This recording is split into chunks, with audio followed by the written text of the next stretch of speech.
주님을 찬양해. 모든 사람 와서 주를 찬양해. 주님을 찬양해.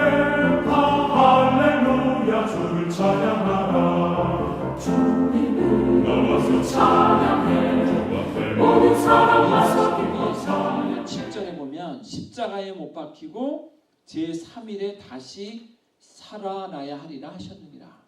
여기 제3일, 이거를 우리는 사흘이라고 표현하죠. 하루 이틀 사흘, 나흘 이렇게 표현하는데, 그래서 오늘 말씀의 제목은 사흘 만에, 사흘 만이라는 제목으로 우리가 함께 말씀을 나누기를 원합니다. 오늘 말씀을 시작하면서 한 가지 아름다운 이야기를 합니다. 미국을 방문한 한 중국의 여류 작가가 뉴욕의 거리를 여행하는 중에 꽃을 파는 할머니를 우연히 만나게 됩니다.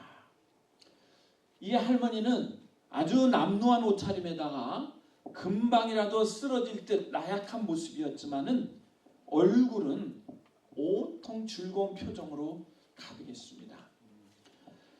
그래서 이 여류 작가는 참 마음에 고민이 많았어요. 저렇게 남루하고 호름한 분이 얼굴에 미소가 띌까? 이 여류 작가는 꽃을 고르며 할머니 얼굴을 유심히 바라봤습니다. 그러고는 이렇게 물었습니다. 할머니, 뭐가 그렇게 즐거우신가요? 그래서 할머니는 한껏 미소를 띤 얼굴로 이렇게 대답했습니다. 왜 즐겁지 않겠어요? 세상이 이렇게 아름다운데요. 그 여류 작가는 다시 물었습니다. 고통이나 고민에 대해 마음 편히 생각하는 재주가 있으신 것 같군요. 그러자 이 할머니는 여류 작가의 손을 잡으며 이렇게 대답하는 것이었습니다. 예수 그리스도가 십자가에 못 박혀 돌아가실 때 가장 슬픈 하루였습니다. 그런데 사흘 후 부활하시지 않았습니까? 그래서 저는 불행하다고 생각할 때마다 꼭 사흘을 기다립니다. 그러면 이상하게도 모든 게 정상적으로 변한다고 고백을 하고 있습니다. 이 할머니의 답변에 이 유명한 여류 작가는 깜짝 놀랐어요. 부자도 아니고 젊은 분도 아니고 무슨 미래가 보장된 분도 같지 않은데 하루하루 꽃을 팔아서 거기 남는 걸로 하루하루 사는 분인데 남보다 더 많은 고통과 걱정과 근심거리가 있을 텐데 얼굴에 항상 미소를 띠는 이유는 사흘만 참고 견디면 또 기쁨의 열매가 온다는 것을 안다는 것입니다. 이 할머니는 십자가의 비밀을 내 삶에 적용을 시키고 있는 것입니다. 그래서 이 여류 작가는 이 할머니의 말씀을 듣고 깜짝 놀랄 수밖에 없었습니다. 슬픈 일이 있을 때 사흘을 기다린다. 이 얼마나 평범하면서도 철학적인 삶의 태도인가. 지금의 고통과 번뇌를 미래에 찾아올 즐거움에 대한 기대와 희망으로 녹일 줄 아는 삶에 대한 긍정적인 태도. 이 할머니의 모습을 통해서 예수님이 고난 속에서 십자가에 달리시고 사흘 만에 다시 부활하셔서 우리에게 영원한 희망과 영생의 길로 인도하신 그 십자가 구속의 비밀을 발견하게 됐다는 사실인 것입니다. 그렇습니다. 이 꽃파는 할머니의 미소는 그냥 단순히 지나가는 그의 미소가 아니고 십자가의 의미를 알고 자기의 삶을 만들어가는 할머니의 모습을 확인하는 것입니다. 십자가라는 것은 무엇일까요? 이 십자가라는 것은 한마디로 말해서 하나님의 공의와 사랑의 교차점이라는 것입니다. 하나님의 공의는 무엇입니까?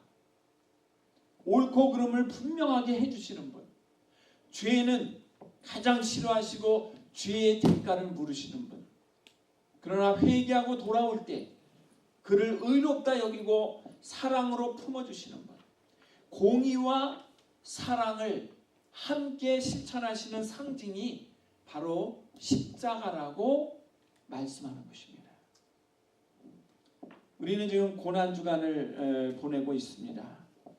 그리고 한 번쯤 예수님의 십자가를 생각해보는 한 주간을 보내고 있습니다. 그 십자가를 많은 분이 각양의 모습으로 생각을 합니다. 그런데 오늘 본문에 나타나는 사흘 만에 다시 부활하시는 예수님의 역사 속에 숨겨진 비밀의 십자가는 바로 오늘 이 화면에 보는 내용과 같이 하나님의 공의와 사랑의 교차점을 나타내 준다라고 볼 수가 있습니다. 왜 그렇습니까?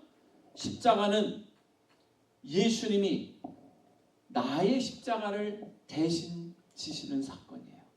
내가 짊어져야 되는 고난과 내가 짊어져야 되는 죄의 대가를 대신 짊어지신 사건이 예수님이 십자가를 지신 사건이거든요. 내가 심판을 받아서 내가 벌을 받아야 되는 상황에 있는데 우리 예수님이 대신 십자가의 고통을 겪으시면서 벌을 대신 받아주신 것이에요.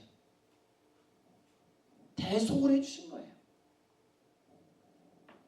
도저히 나는 하나님 앞에 갈 수가 없고 구원받을 수 없는 죄인인데 대속의 죽음을 당하신 예수님의 그 공로 때문에 나는 구원에 이르는 은혜를 덧입게 된 거예요.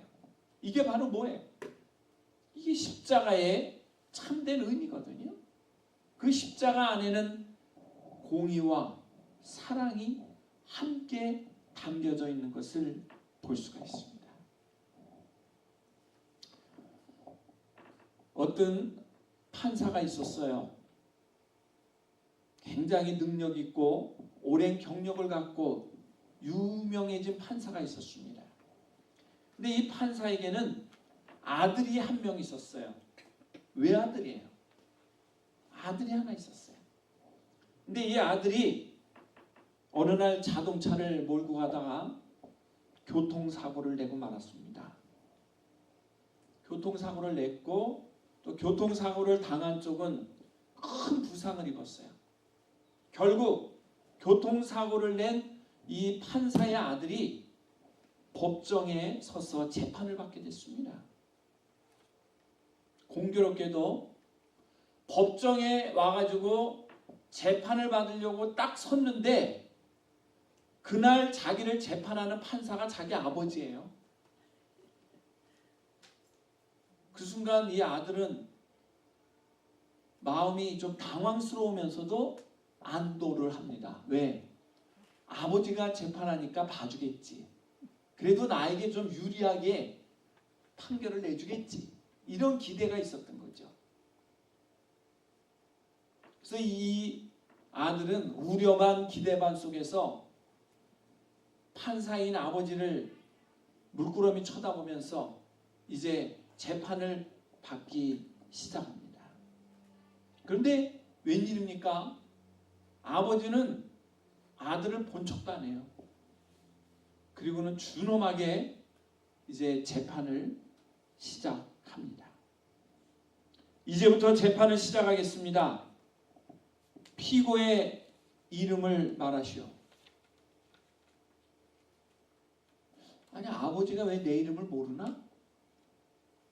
아들을 향해서 피고의 이름을 대시오. 인정신문을 하는 거예요.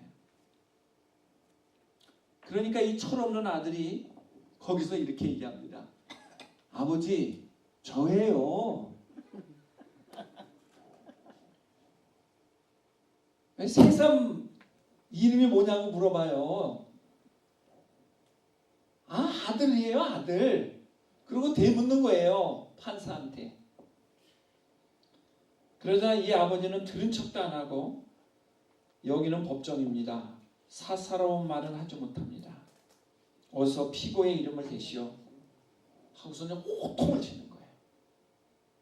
그러자 이 아들이 정신이 바짝 들어가지고 자기 이름을 김복동입니다 하고서 이야기를 합니다. 그러자 두 번째 또 물어봐요. 피고의 주소는 어디입니까? 아니 아버지 주소랑 똑같아요 하고 또 반문합니다. 그러자 이 판사는 다시 호통을 치면서 피고 어서 주소를 대시오 하고 엄중하게 다시 묻습니다. 그러자 할 수 없이 이 아들은 자기 주소를 쭉 이야기를 합니다. 그리고 이 판사가 묻습니다. 몇 년 몇 월 며칠 몇 시공에 어느 지점에서 교통사고가 나가지고 피해자가 지금 중상을 입어 병원에 입원 중에 있는데 피고 당신이 사고를 낸 가해자임이 맞습니까? 네, 제가 사고를 냈습니다. 그러자 이 판사이신 아버지가 몇 가지 법조문을 읽은 후에 이렇게 판결을 내립니다. 벌금 500만 원을 선고합니다. 탁탁 때리고 일어나서 법정을 나가십니다. 그때 이 아들은 너무나도 상심하고 허탈하여서 땅바닥에 주저앉아가지고 아버지의 냉엄한 처사에 서글퍼하고 있었습니다. 법정을 못 나가고 있었어요. 너무 슬퍼가지고. 잘난 아버지가 판사라 그래도 좀 도움을 얻고 이 어려울 때 내 편이 돼서 힘이 돼줄 줄 알았는데 나를 호통치고 다그치면서 이름을 대라 주소를 대라 벌금을 내라 막 하는데 너무 마음속에 서글픔이 막 북받쳐 오르는 거예요. 방청하러 온 분은 다 빠져나가고 없는데 이 아들은 바닥에 주저앉아가지고 그냥 막 분을 사귀고 있는 거예요. 근데 잠시 후에 아버지가 들어오세요. 아버지가 법정을 나간 다음에 법복을 벗고 일반복을 갈아입으시고 아들이 있는 법정으로 들어오시는 겁니다. 그리고는 이 아버지가 아들을 꼭 껴안아줍니다. 아들아, 아버지를 지나치다고 생각하지 말아라. 나는 이 나라의 법과 질서를 지켜야 하는 법관인데 내 아들이라고 사사로운 인정에 끌려서 법을 어길 수가 있겠느냐? 네가 잘못한 죄의 대가는 벌금 500만 원을 내야 되는 거다. 그렇기 때문에 법에 의해서 내가 선고를 했어. 그런데 아들아 걱정하지 마라. 내가 500만 원을 준비해서 대신 납부를 하겠다. 내가 이제 이 500만 원을 줄 테니까 법원에 가서 벌금을 내면 너는 그 잘못이 없어지니까 그렇게 알아라. 그러고는 아버지가 아들을 꼭 안아주고는 일어나서 나갑니다. 그 순간 이 아들은 아버지의 깊은 뜻을 깨닫게 됩니다. 법을 살리기 위해서 아버지가 재판도 하고 또 재판의 결과로 벌금형도 내렸지만 아버지로서 아들을 사랑하기 때문에 그 벌금을 대신 내주면서 아들을 보듬어 주는 거예요. 이 모습이 바로 뭡니까? 공의와 사랑을 동반하는 교차로란 말이에요. 잘못한 거는 잘못했다고 이야기를 해서 벌을 주고 자기가 잘못한 것을 인정하고 깨닫는 순간에 그거를 용서해 주면서 감싸주는 사랑의 모습이 바로 십자가의 아름다운 정신이라는 것을 가르쳐주는 것입니다. 그렇습니다. 우리가 이제 고난주간을 보내고 있는데 무엇을 우리는 기억을 해야 될까요? 다른 것을 다 기억 안 해도 돼요. 어느 분은 뭐 금식을 한다고 뭐 한 끼 두 끼 굶어가면서 배는 고픈데 참아야 되는데 금식을 왜 하는데요? 참고 힘드는데 막 불평하면서 끙끙대라고 금식하는 거예요? 그게 아니잖아요.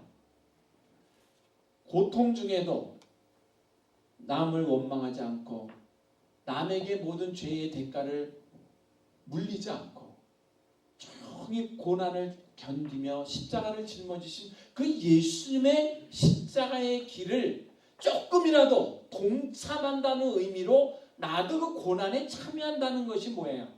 금식하는 거거든요. 고난주간에.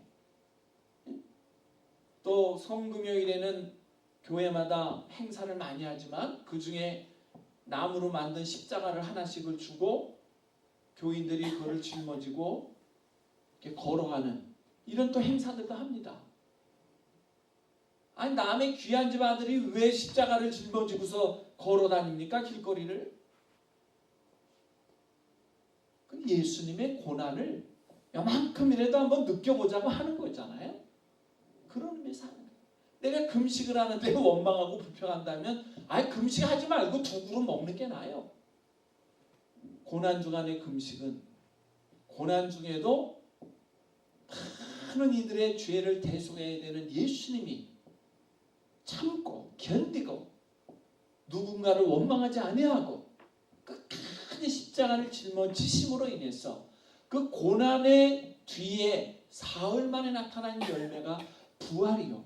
그 부활의 영광이 영생으로 가는 축복의 통로가 되었음을 우리에게 선포했기 때문에 그것을 조금이라도 따라가기 위해서 우리는 고난주간에 금식도 하고 십자가도 한번 짊어져 보고 성만찬 예식을 하면서 주님의 몸과 피를 기념하면서 성만찬 예식에 참여도 하고 이런 시간들을 갖게 되는 것입니다. 조금 힘들어도 참는 거예요. 왜? 사흘만 기다리면 내일 나온 영광이 우리 앞에 나타난다는 것을 내 믿음으로 확신하기 때문에 그 고난을 견디는 거거든요. 그런데 예수님의 십자가의 그 현장을 우리가 성경을 통해서 한번 쭉 파노라마처럼 되돌아보세요. 죽자 사자 따라다니던 예수님의 제자들은 다 도망가고 없습니다. 베드로 같은 사람은 주님이 가는 곳이라면 어디든지 끝까지 같이 동행하겠습니다. 주님이 고초당하시면 나도 같이 당하겠습니다. 죽든지 살든지 하든 주님과 동행하겠습니다. 이렇게 고백했던 베드로도 예수님이 마침 십자가를 짊어지고 십자가의 형틀에 달리는 순간에는 어디에 갔는지 머리카락을 찾을 수가 없어요. 오히려 부인을 해요. 3번이나. 저 예수님 그게 누구야? 나 알지도 못하는 사람이야. 아예 부인을 하고 외면하고 십자가 달리는 그 현장에 있지도 않아요. 다 도망갑니다. 이게 뭐예요? 예수님 옆에서 3년 동안 교육을 받고 훈련받았다는 제자들의 모습이 막상 예수님이 십자가에 달리는 순간에는 다 도망가는 초라한 모습으로 바뀌는 것을 우리가 봅니다. 그래서 오늘 본문 말씀 중에도 도망가버린 제자들에게 무덤가를 찾았던 여인들이 오히려 예수님의 부활을 알고 부활의 소식을 듣고 그 11사도에게 달려가서 어떡한다? 이 부활의 소식을 전하러 갔다. 오늘 말씀 중에 9절에 보면 무덤에서 돌아가 이 모든 것을 11사도와 다른 모든 이에게 알리니 이렇게 말씀되어 있거든요. 아니 11 제자가 지키고 있다가 예수님의 부활을 모든 사람에게 알려야 되는 게 순서인데 자기들은 도망가가지고 어디 숨어 있어가지고 모르는 거예요. 지금 예수님이 부활한 것도 모르고 있는데 연약한 여성들이 막달라 마리아를 비롯한 여성들이 무덤가를 찾아갔다가 부활했다고 하는 소식을 천사를 통해서 듣게 되고는 숨어있는 11 사도들을 찾아가서 부활의 소식을 전하게 됐다라는 거. 이건 너무 좀 아이러니하잖아요. 이게 어떻게 보면 우리네 삶하고 비슷합니다. 내가 믿노라 했던 사람이 마지막에 어떻게 돼요? 배신합니다. 그래서 우리말 속담에 믿는 도끼에 어떻게 됩니까? 발등 찍힌다는 거예요. 믿는 도끼. 아예 모르는 사람은 나를 해치려고 하지도 않아. 잘 아는 사람이 나의 장점과 약점을 너무나 잘 알기 때문에 따를 때는 장점만 가지고 따르는데 조금 틀어지면 약점을 가지고 나를 공격하기 때문에 가장 무서운 왼수가 되더라는 거예요. 예수님의 제자들처럼 예수님을 잘 아는 사람이 없었어요. 그리고 예수님이 늘 말씀을 가리키고 말씀을 전할 때 내가 십자가에 달릴 것이고 사흘 만에 다시 살아날 것이라는 것을 여러 번을 반복해서 가리켰어요. 아멘 아멘 했어요. 제자들이. 그런데 막상 예수님이 십자가에 달리는 그 순간에는 다 도망가고 없었어요. 이게 뭡니까? 말과 행동이 달라버린 거예요. 하나가 돼야 되는데 달라버린 거예요. 우리네 삶을 가만히 돌아보세요. 말은 청산유수죠. 쉽게 합니다. 말은. 행동은 전혀 그렇지가 않은 경우를 많이 발견해요. 내가 남의 얘기하는 거는 너무 쉽게 얘기합니다. 근데 남이 내 얘기를 했다? 못 참아요. 어떻게 해서라도 보복을 해야 됩니다. 이게 우리의 연약함이거든요. 십자가는 하나님의 공의와 사랑의 교차점이라는 것을 우리가 분명히 기억을 해야 됩니다. 그래서 오늘 우리는 이 십자가에 대해서 세 가지를 정리하고 마무리를 하기로 하네요. 첫 번째는 무엇입니까? 나의 십자가를 대신 지신 예수님. 내가 져야 될 십자가를 대신 예수님이 지신 것입니다. 두 번째는 뭡니까? 나의 심판을 대신 받으신 예수님. 내가 심판대에 서서 벌을 받아야 되는데 예수님이 대신 형틀에 매달려서 심판을 받으심으로 내가 받을 걸 대신 받으신 거예요. 나는 아무것도 한 것도 없이 용서를 받는 거예요. 왜? 대신 받아주셨기 때문에. 그리고 세 번째는 나의 구원을 완성하신 예수님. 그냥 예수님이 십자가만 짊어지셨다면 의미가 없어요. 그런데 구원을 완성하시는 놀라운 일을 이루셨다는 사실입니다. 파스칼은 이런 말을 합니다. 이 세상에 있는 모든 인간을 크게 두 부류로 구분할 수가 있다. 한 부류는 자기가 죄인이면서도 그것을 알지 못하는 사람이고, 또 한 부류는 자기가 죄인인 것을 전실히 깨닫고 있는 사람인데, 전자, 다시 말하면 죄인인지를 깨닫지 못하는 사람은 희망이 없는 죄인이고, 후자, 자기가 죄인인 것을 깨닫고 사는 사람은 희망이 있는 죄인이다. 똑같은 죄인인데도 등급이 있다는 거예요. 희망이 없는 죄인이 있고 희망이 있는 죄인이 있다는 것입니다. 이것은 무엇을 우리에게 시사하죠? 조금 전 말씀드렸던 아버지 판사 앞에 섰던 아들의 이야기를 떠올리시면 돼요. 내가 잘못해서 교통사고를 냈다고 인정했을 때 그 대가로 500만 원이라고 하는 벌금이 나에게 떨어졌지만 내 잘못을 인정했기 때문에 그 500만 원을 아버지가 대신 내주면서 그를 다 용서해주고 사랑으로 허물을 덮어주고 다시 원점에서 출발할 수 있는 희망, 찬스로 주는 거야. 찬스를. 발목을 잡아가지고 능력이 있고 잠재력이 있고 하고 싶은 일이 있는데도 발목을 잡아서 못하게 하는 게 아니라 다 용서해줘서 너 그 잘못한 거 이제 기억에서 지워라. 다 용서가 됐다. 이제 네가 하고 싶은 거, 꿈을 펼치고 싶은 거, 준비하는 거 마음껏 펼쳐. 바로 이게 뭐예요?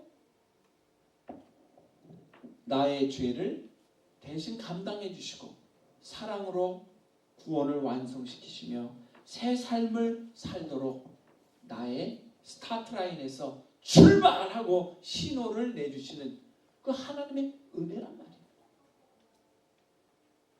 그래서 우리는 이 고난 주간을 보내면서 바로 독생자를 우리에게 보내주신 하나님의 사랑에 감사하고 또 독생자로 오신 예수님이 십자가를 짊어지심으로 우리를 모든 죄에서 구속시켜 주시고 구속 후에는 우리의 모든 죄를 도말시키시고 구원으로 인도하시는 그 은혜가 얼마나 큰지를 한번 우리는 꼭 기억하셔야 되겠습니다. 우리 어르신들은 아마 용서를 잘 할 줄 아는 분이 있고 용서를 못하는 분이 있을 거예요. 누군가의 관계 속에서 문제가 생겼을 때 그 막무가내로 용서해주면 안 되겠죠. 그가 자기의 잘못을 인정하고 들어오면 그를 용서해주고 기억하지 않는 거 이게 중요한 거예요. 근데 어떤 분은 절대로 잘못을 인정 안 해요. 결국은 법으로 하는 거예요. 그래서 법정으로 가는 거예요. 재판관이 판결을 내리는 거예요. 당신이 이렇게 잘못이 있고 당신은 이렇게 잘못이 있으니 그 잘못에 대한 대가를 이렇게 변상을 해라. 그러면 그 잘못을 법적으로 사해주겠다. 이렇게 판결을 내는 거예요.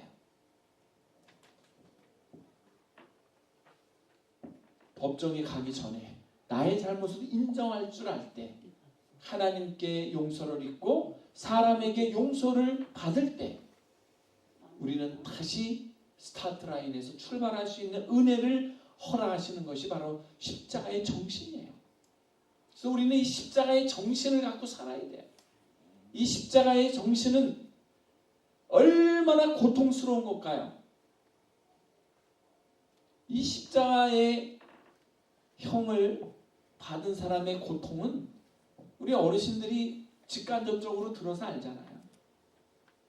예수님이 골고다 언덕길을 올라가면서 십자가를 짊어지고 올라갈 때 로마 군병들은 쉼없이 채찍을 때립니다. 조금이라도 자세가 틀어지면 채찍으로 때립니다. 옷도 걸치지 않았어요. 그 맨 살을 채찍으로 때리는데 그 채찍 끝에는 조그마한 십자로 된 쇠 고리가 쫙 달려있다는 거예요. 그래서 한번 때릴 때마다 어떻게 돼요? 살점이 탁탁 뜯겨 나오면서 피가 터지고 상처가 나고 온갖 고통이 찾아오는 거예요. 그걸 1, 2분을 받아도 어려운데 몇 시간의 그 고통을 받아가면서 끝까지 갑니다. 못으로 손을 받고 못으로 발을 바꿀 때 그 고통을 생각해 보세요. 우리 뭐 일하다가 요만한 가시 하나가 여기 톡 찔려도 얼마나 아픈지 몰라요. 이게 보면은 가시가 어디 있는지도 몰라. 아주 작은 가시 하나가 탁 박혔는데도 왜 이렇게 아픈지 그것 때문에 다른 일은 아무것도 못합니다. 밥도 못 먹겠고 뭐 일도 못하겠죠. 그 가시를 뽑아야 돼. 너무 아파. 대기만 하면 아파.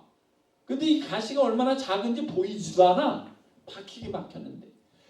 그 보이지도 않는 가시 하나가 박혀도 우리는 난리예요. 손톱 하나가 다쳐도 난리입니다.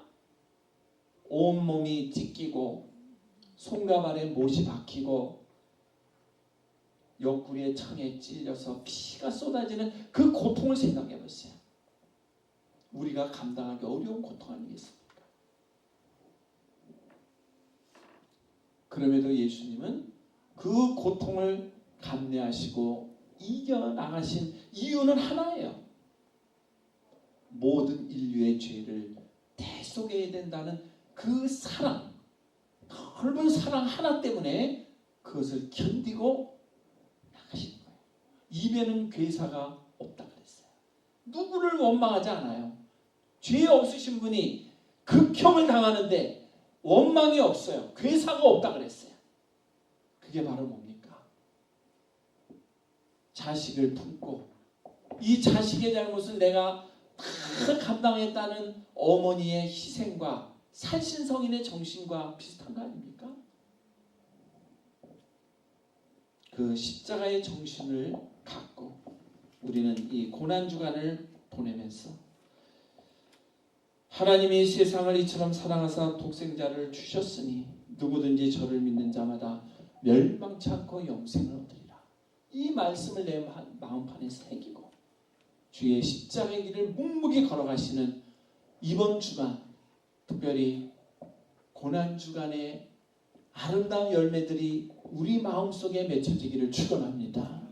그 십자가의 정신으로 우리의 삶을 만들어가기를 원합니다. 이 십자가의 정신이 있어야 그 뒤에 부활신앙이 들어오는 거예요. 이 십자가의 정신이 없으면 부활신앙이 들어올 수가 없어요. 고난 속에서 죽어야 부활의 기쁨을 맛보는 거예요. 그 부활의 기쁨을 맛보는 자가 어떤 환난과 고난도 참고 견딜 수가 있는 거예요.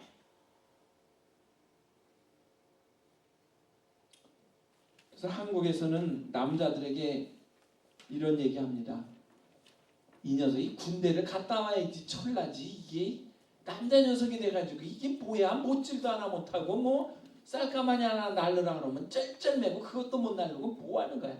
군대 갔다 와야 철이나? 이런 얘기를 공공연히 했어요. 오늘날은 좀 다르지만 예전에. 근데 저도 그 얘기가 뭔지 몰랐거든요. 막내로 태어나서 곱게 자라기만 한 제가 그 얘기가 뭔지 몰랐어요. 근데 군대를 가서 33개월이 있으니까 그게 뭔 얘기인지 알겠더라고. 응? 남자들은 앉으면 그냥 군대 얘기하면 며칠이 그냥 간대잖아. 또 군대에서 축구한 얘기하면 또 일주일이 간대잖아. 하여튼간에 군대 생활 33개월 동안 인생사에 많은 거를 겪고 나니까 역시 그 얘기가 맞구나. 무서운 게 없어요. 두려운 게 없어요. 그냥 막대기 하나하고 망치 하나만 있으면 모든 게 다 끝나. 의자도 탁탁 만들어냅니다. 음식도 뭐 탁탁 만들어냅니다. 세상에 저 산에 갖다 떨어뜨려도 집을 져. 하룻밤 잘 수 있는 집을 져가지고 거기서 편하게 하루를 잘 정도로 못하는 게 없을 만큼 엄청난 잠재력을 마음껏 함양해가지고 나오는 데가 어디예요? 군대. 그래서 이 남자들은 군대 갔다 오면 철난다는 말이 일리가 있는 얘기입니다. 부모는 마음이 약해서 자기 자녀를요 아무리 강하게 키우려고 해도 강하게 못 키워요. 한계가 있습니다. 엄하게 하다가도 결국은 어떡합니까? 넘어져서 무릎이 깨지고 팔이 깨져가지고 엉엉 울고 있는 자식을 보면 야 이놈아 그까짓 거 가지고 왜 울어? 일어나! 호통을 치다가도 못 일어나는데 어떻게 해요? 힘들어가지고 피는 절절 흐르고 애가 뭐 엉엉 울어대는데 그때 가 그냥 무조건 부둥켜 앉는 거야. 그러니까 이 아이는 넘어질 줄은 아는데 일어나는 법을 모르는 거예요. 다 일으켜주니까. 근데 군대를 가보니까 넘어져도 아무도 와서 일으켜주지 않아. 못 일어나면 더 얻어맞아. 그러니까 일어나야 돼. 빨리 일어나는 게 살 길이야. 넘어져서 일으켜달라고 버틸수록 더 어떻게 돼요? 가혹한 처벌이 들어와. 그러니까 넘어지면은 빨리 벌떡 오뚜기처럼 일어나는 게 뭐예요? 더 이상의 고통을 당하지 않는 거거든요. 이 차이예요. 부모 밑에 자라는 자녀는 그게 안 되는 거예요. 아무리 철의 사나이 같은 아버지라도요, 결국 그게 안 되는 거예요. 마지막에는 가서 붙들게 안고 일으켜주는 거예요. 십자가는 뭡니까? 완전히 고난 속에서 죽어버리고 사흘 만에 부활신앙으로 다시 살아나가지고 어떤 고난도 이 땅에서 다 물리치고 담대하게 모든 십자가의 능력으로 승리하며 살아가는 그 영적인 쾌거를 이루는 삶, 이게 바로 부활신앙의 열매인 줄로 믿습니다. 그렇기 때문에 십자가는 구원의 능력이요 사랑의 증표요 승리의 상징이라고 말씀을 합니다. 결론을 내립니다. 믿음은 다 같이 시작, 내 인생을 주님께 맡기는 것이다. 믿음은 내 인생을 주님께 맡기는 거예요. 그럼 말로만 예수님을 나의 구주로 믿습니다, 말로만 믿습니다, 이게 아니고 내 삶을 그냥 맡기는 거야, 하나님께. 그 모든 거를 다 살든지 죽든지 하나님께서 마음대로 하세요. 하나님께 맡기고 하나님 은혜 안에서 그냥 나가는 거죠. 이게 믿음이에요. 이게 믿음의 출발이에요. 처음에는 이렇게 믿어다. 그런데 이상하게 신앙의 경륜이 깊어갈수록 계산을 많이 해. 계산을 많이 하다 보니까 하나님께 맡기는 이 믿음이 자꾸 약해져요. 계산을 하지 말아야 되는데 자꾸 약해져요. 3살 이하 때 자식들은요, 무조건 온몸으로 부모님께 맡깁니다. 똘똘아 하고 불러봐요. 3살 아래 애들은 엄마 하고 그냥 자기 몸에 흙탕물이 있는데도 그런 거 따지지 않아. 엄마하고 나들이 옷 입고 나오는 엄마를 가서 그냥 팍 안어. 엄마 옷이 뭐가 돼요? 완전 진흙탕물이 그냥 같이 묻어버리는데 얘는 그냥 엄마한테 내 몸을 맡기는 그 자체가 행복이지, 엄마 옷이 나 때문에 더러워지는 거는 신경 쓰지 않습니다. 그냥 엄마하고 가서 팍 안아요. 근데 이제 3살이 넘어간 애들은 똘똘하고 부르면 뭐 용돈 줄 거야? 뭐 줄 건데? 따지기 시작합니다. 그래서 내게 유리한 쪽으로 뭐가 있으면 가요. 그런데 뭐 심부름이나 시키려고 그러고 나에게 별로 덕이 안 되는 쪽이다 그러면 아니 그걸 왜 내가 해? 나 안 가. 이러고 이제 등 돌립니다. 그때부터 이 아이는 뭐가 되죠? 부모를 떠나요. 부모님께 맡기질 않아요. 자꾸 반쪽은 맡기는데 반쪽은 떠나요. 양다리를 거쳐요. 점점 커지면서 이제 양다리가 다 빠져. 다 빠져가지고 이제 아예 부모 곁을 다 떠나려 그래. 세월이 갈수록 부모님을 의지하고 부모님을 섬기는 마음이 더 깊어져야 되는데 거꾸로 가는 경우가 더 많단 말이에요. 우리의 믿음이 세월이 가고 갈수록 더 깊어지고 전적으로 맡기는 그 믿음의 무게가 더 커져야 되는데 점점 약해질 때가 많아요. 우리는 이번 고난주간을 통해서 꼭 한 가지 기억합시다. 같이 읽어요. 시작. 믿음은 내 인생을 주님께 맡기는 것이다. 내 인생을 맡기는 거예요. 내 입술만 맡기는 게 아니에요. 내 시간만 맡기는 게 아니에요. 내 주머니 돈만 맡기는 게 아니에요. 내 삶을, 내 인생을 완전히 맡기고 주의 은혜 안에 젖어서 살아가는 그게 참된 믿음인 줄로 믿습니다. 그 믿음이 있으면 고난 후 사흘 동안 도망가지 않아요. 끝까지 무덤을 지켜요. 왜? 사흘 후에 부활하시는 것을 믿기 때문에. 그 순간에 우리의 부활의 기쁨이 충만하게 나타나는 것입니다. 고난 뒤에 부활의 기쁨이 우리 이 자리에 있는 모든 분들에게 동일하게 충만하게 임하시기를 이 시간 주님의 이름으로 간절히 축원합니다.